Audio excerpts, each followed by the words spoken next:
Hi there, this is Dr. John Whitcomb talking about Biotoxin 13, fixing C4a. And if you can guess where I am, you get bonus points. Uh, if you haven't heard about C3a, you haven't heard about C4a. C4a is another member of the complement system.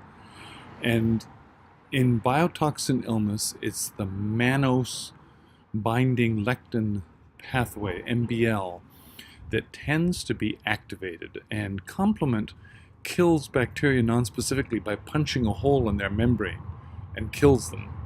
And if you pay attention now, you can hear a famous San Francisco tram going by. Okay, that's the clue.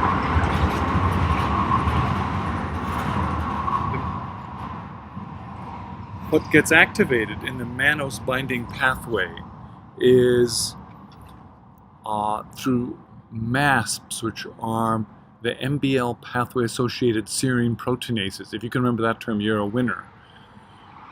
It's not C4a that's the problem. C4a only lasts a tenth of a second. It's very short-acting.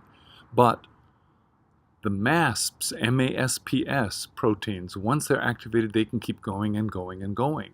So it's turning those off that fixes C4a. How do you turn them off? You do it with a very unique way of doing it is with, again, Procrit or erythropoietin.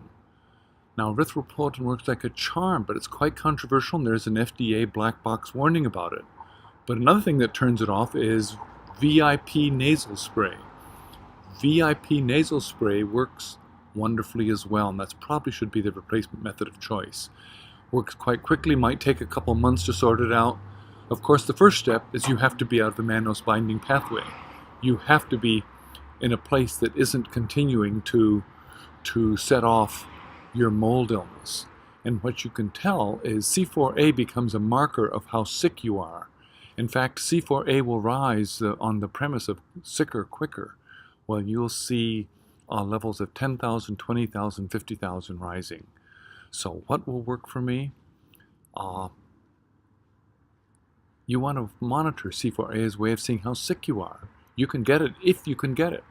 I'm having a hard time in Milwaukee, but we're going to eventually figure out as more and more people realize how many people are affected with mold and biotoxin illness. So this is Dr. John Whitcomb finishing up on fixing C4a, Biotoxin 13, from sunny San Francisco.